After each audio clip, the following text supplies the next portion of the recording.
Maybe, theoretically.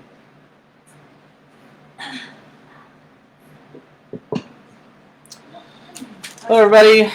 Welcome to Stopping the Bleed with Thomas at Sunset View. Today we're just going to talk about tourniquet use, stopping the bleeding, applying pressure, and keeping yourself safe in the process, but also hopefully helping to save a life.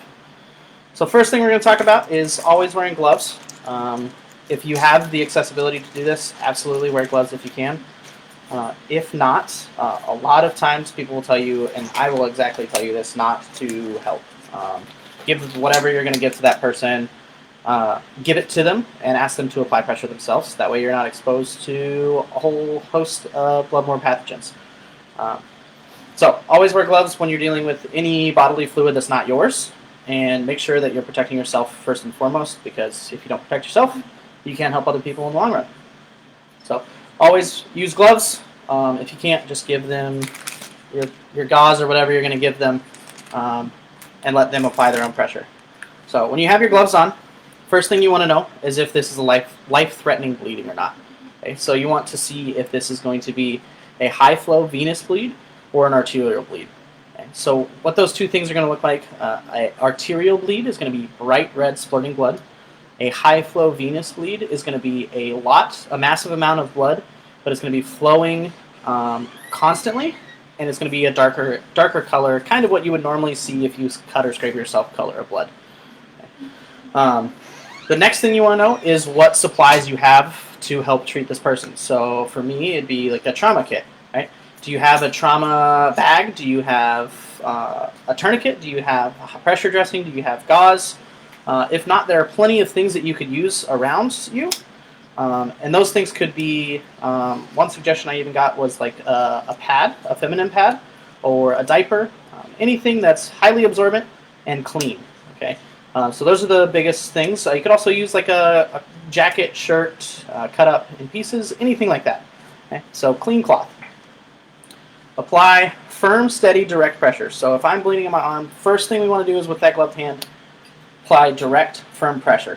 Okay? While you're getting that supplies ready, someone else can get it ready for you. Hold that pressure nice and firm. You can see I am digging in pretty hard.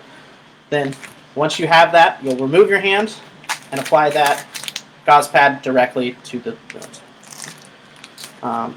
If this doesn't stop the bleeding, that's when we go into further things. So if at any point you notice a high flow bleed, like the bleeds that we've been talking about, first thing you want to do is get someone to call 911. Okay, so you want more help coming, especially if you don't have one of those trauma kits. You want help on the way because they're going to have the supplies that you need to stop that bleeding. Okay. So the next thing we're going to talk about is if you do have a trauma kit. So if you have a first aid kit at home and you bought like a pretty expensive one and it has a lot of things, it might have a dressing like this. So this is an emergency trauma bandage. I don't know if you can see that, but this is what's called a pressure dressing. So this wraps around and applies direct pressure to the wound site. So this is going to be the step above doing direct pressure yourself and holding gauze down just on your own. Okay, and then the step above that is for your tourniquets. Okay, so this is a tourniquet. That's what they look like. It's kind of hard to see definition, but it has a little windlass right here. It has a strap for the time, and it also has a buckle and it velcros around. Okay, we're going to talk about these just in a second, but if you have a trauma kit, those are the things that are going to be in it. So next, where's the wound?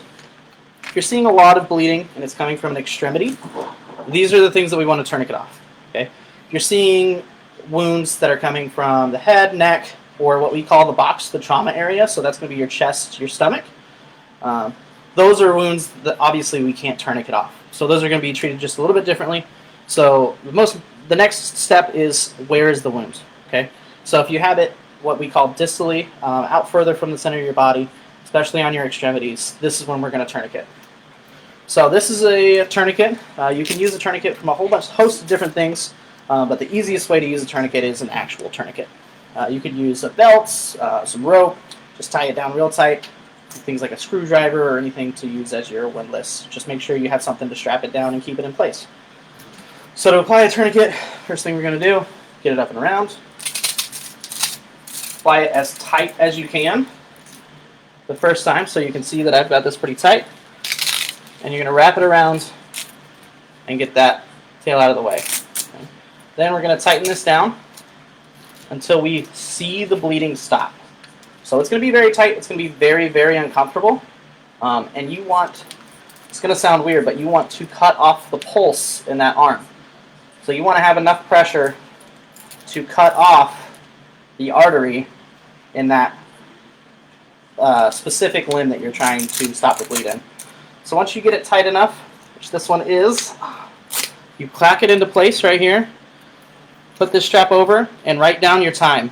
Time is really important with tourniquets because they need to know when they get to the hospital how long the tourniquet's been on, so that way they know if they can remove it or if they need to be worried about infection, sepsis, anything like that, blood poisoning from that tourniquet. So remember important things for a tourniquet: tightening it down all the way, making sure that you have this windlass secure, so this plastic piece strapped down and secure, and that it stops the bleeding. Right? If you have a tourniquet on and it hasn't stopped the bleeding, then there's really no point to have it on. So making sure that it's nice and tight and as high up as possible. So even if I have an arterial bleed in my arm here, a lot of times some people will start lower, but the most current research is to be as high and as tight as possible. So I would go all the way up to the shoulder and as tight as you can get it. Okay. If they show up on scene and EMS decides they need to apply another tourniquet, they will just put it directly 2 inches directly above under that one, or 2 inches directly above, depending on where you put that tourniquet. Okay. Also, if it is in the shoulder, neck, the box, or the chest, abdomen, or groin, we're just going to do that direct pressure. Okay. For non-trained professionals, doing anything more than that can cause more harm than good. So applying that direct pressure, firm direct pressure as long as you can, and just holding out until help arrives. Okay.